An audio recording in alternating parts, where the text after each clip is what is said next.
अस्सलाम वालेकुम जी, welcome back to my channel. उम्मीद करती हूँ सब लोग ठीक होंगे। सब लोगों को बहुत ज़्यादा ईद मुबारक। आज ईद का थर्ड डे है और ये मैं आपके साथ वीडियो शेयर कर रही हूँ ईद से एक दिन पहले की। तो यहाँ पे हम लोग कुछ ज़रूरी गिफ्ट लेने गए थे किसी के लिए, तो यहाँ पे हमने सूट सेलेक्ट कर लिया जल्दी से मैंने, और उसके बाद हम वापस जा रहे हैं। इसके अलावा हमने जो है ना सुबह सुबह नाश्ता किया और उसके बाद हम लोग जानवर देखने चले गए, क्योंकि ईद से बिल्कुल एक दिन पहले ही आए थे, तो मैंने कहा थोड़े उनके दर्शन हो जाएं और आप लोगों को भी दिखा दूं। तो जनाब यहाँ पे मैंने नाश्ता रेडी किया था और चाय जो है वो जल जल के जो है ना कुड़ गई थी बिल्कुल, हम औरतों की तरह। तो क्या कहते हैं, यहाँ पे बच्चे सारे बहुत खुश थे और सब लोग खेल रहे थे इनके साथ और बहुत ज़्यादा इंजॉय कर रहे थे। बार बार बच्चों को समझ आ गई थी कि मैं डरती हूँ, तो बार बार मेरी तरफ लेके आते थे और फिर मैं बिल्कुल आराम से जो है ना साइड पे हो जाती थी कि किसी को पता नहीं चले कि मैं इतना डरती हूँ। तो खैर यहाँ पे सब बैठे हुए थे और बातें शातें हो रही थी। और बड़ी ईद पे यही कुछ होता है कि छोटी ईद हो या बड़ी ईद हो, लेकिन छोटी ईद पे ज़रा और तरह की एक्साइटमेंट होती है, बड़ी ईद पे और तरह की होती है। बड़ी ईद पे काम शाम ज़्यादा करना पड़ता है औरतों को, तो इसलिए कोई ख़ास एक्साइटमेंट नहीं होती, लेकिन फिर भी अच्छा होता है। सब लोग आते हैं, मिलते हैं, एक जगह बैठते हैं, तो बहुत अच्छा लगता है। तो यहाँ पे जो है ना हम लोग शाम को कुछ ज़रूरी चीज़ें लेने गए थे, जैसे मीठे का सामान। मैंने मीठे में खीर बनाई थी जिसकी वीडियो मैं बिल्कुल भी बनाना भूल गई, और उस टाइम पे बस यही था क्योंकि 10 बजे गैस चली जाती है, तो यही था कि बस जल्दी से वो बन जाए, तो उसकी वीडियो मैंने नहीं बनाई। यहाँ पे मैं जो है ना अपनी सेल्फ़ केयर के लिए कुछ ले ही आई थी। वैसे मैं ना पार्लर जाती हूँ, ना फेशियल कराती हूँ, कुछ भी नहीं कराती, तो मैं ना बहुत ज़्यादा डल हो रही थी। मैंने कहा चलो अब ना कुछ कर लेते हैं अपनी स्किन के साथ। तो ये कुछ हिमानी की ऑर्गेनिक आई थिंक वो था एक्स्ट्रा वाइटनिंग उपटन वाला कोई फेशियल फॉर्म था, ये वाला मैंने लिया। उसके अलावा एक जो है ब्लैक हेड क्लियरिंग ये लिया था। उसके अलावा ब्लीच क्रीम ली थी, इतनी सूट नहीं करती, लेकिन फिर भी दोनों तीनों चीज़ें जो है ना सही काम कर गई थी, कोई साइड इफ़ेक्ट नहीं हुआ, शुक्र अल्लाह का। और ये था ईद का पहला दिन। तैयार श्यार कुछ नहीं हुई थी, सबसे पहले किचन में गए थे। खीर मैंने जो है सबसे पहले उठ के बना ली थी और वो फ्रीज़र में रख दी थी। उसके बाद यहाँ पे क्योंकि हमारे घर सब मेरे इन लॉज वाले आते हैं, तो इनके ददयाल वाली साइड के सब आते हैं, तो यहाँ पे एक साइड पे पुलाव बन रहा है, सब मिलके ही कर रहे थे, और एक साइड पे जो है ना कोरमा बन रहा था। अभी मुझे कम क्वांटिटी में बनाना तो आता है, लेकिन इतनी ज़्यादा क्वांटिटी में बनाना नहीं आता, मतलब मैंने कभी ट्राई नहीं किया। आहिस्ता आहिस्ता आ जाएगा ये सब कुछ भी।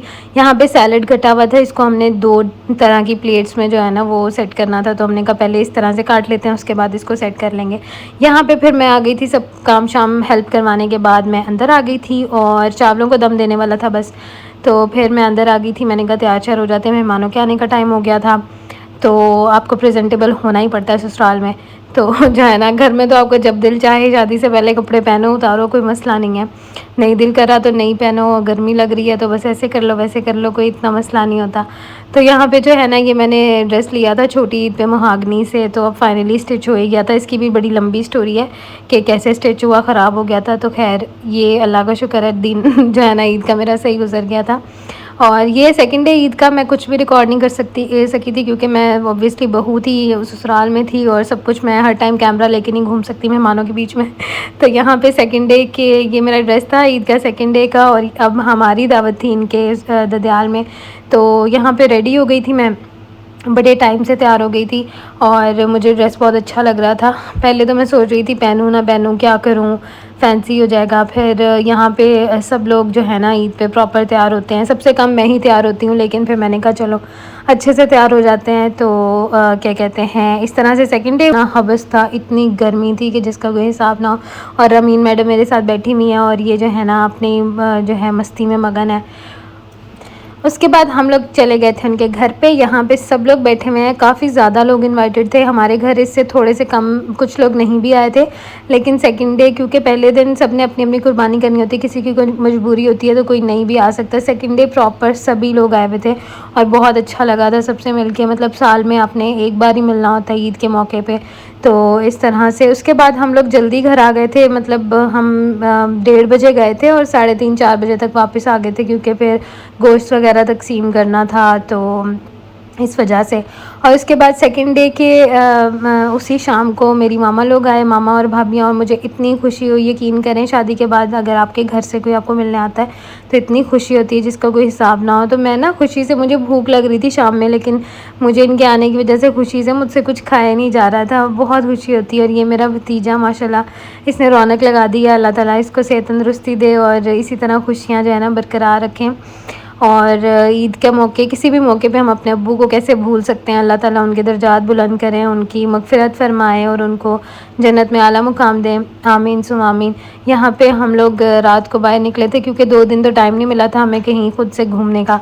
तो फिर हम आइसक्रीम का करके निकले थे, लेकिन ये कोई दूध की बोतल इनको बड़ी पसंद है, तो ये वो मुझे दिखा रहे थे। मैंने तो बस टेस्ट ही की थी और कुछ स्नैक्स वगैरह भी मैंने छोड़े हुए हैं क्योंकि मुझे डर लगता है मैं ये खाऊंगी तो मुझे कुछ हो ना जाए, ये खाऊंगी ऐसे ना हो जाए। सब कुछ छोड़ा हुआ है, लेकिन इस दिन आज मैं लेके आई हूँ अपने लिए थोड़े से स्नैक्स। और यहाँ पे नेक्स्ट डे बन रही है, ये आज की वीडियो है जहाँ पे बन रही है कलेजी। और ये मुझे कलेजी छोटी छोटी काट के दे रहे थे और मैंने तवा कलेजी बनानी थी। ये भी मेरा फ़र्स्ट एक्सपीरियंस है। तो यहाँ पे मैंने यूट्यूब से निकाली थी वीडियो। मम्मा तो बड़ी झटपट जल्दी से अच्छी से बना देती थी, तो मैंने कहा कुछ ख़राब ना हो जाए, तो मैंने वीडियो निकाली। इस तरह से मैंने लहसुन अदरक चॉप करके, या पेस्ट डालते हैं लेकिन मैंने इसी तरह डाल दिया।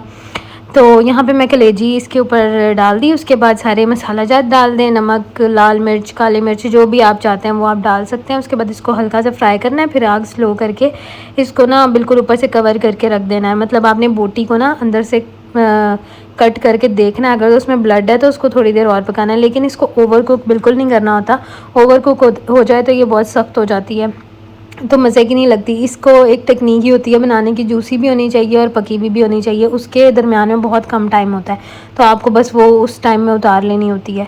और ठंडी होने से पहले पहले खा लें, वरना तो अगेन बहुत जो है ना हार्ड हो जाती है। तो यहाँ पे ये सब कुछ डालने के बाद एंड पे मैं इस पर सब्ज़ मिर्चें और अदरक डाल रही हूँ, और इसके अलावा मैंने इस पर वो भी डालना है लेमन। तो इसको मैंने ना इस तरह कवर करके रख दिया था क्योंकि इसके अंदर ब्लड था अभी। तो ये मेरी जो है ना तवा कलेजी रेडी हो गई, क्योंकि मामा के घर ये हमारी रूटीन होती थी कि ईद पे जो है ना नाश्ते से भी पहले उठ के सबसे पहले कलेजी सब खाते थे। तो इस तरह की थी हमारी ईद। आप भी हमसे शेयर करें किस तरह की गुजरी आपकी ईद। शुक्र है अल्लाह ताला का, और अल्लाह ताला हम सबको खुशियाँ दे और नज़र बद से बचाएँ। आमीन। तो आज के लिए इतना ही, फिर मिलते हैं नेक्स्ट वीडियो में। अपना बहुत सारा ख्याल रखें, मुझे दुआ में याद रखें। अल्लाह हाफिज़।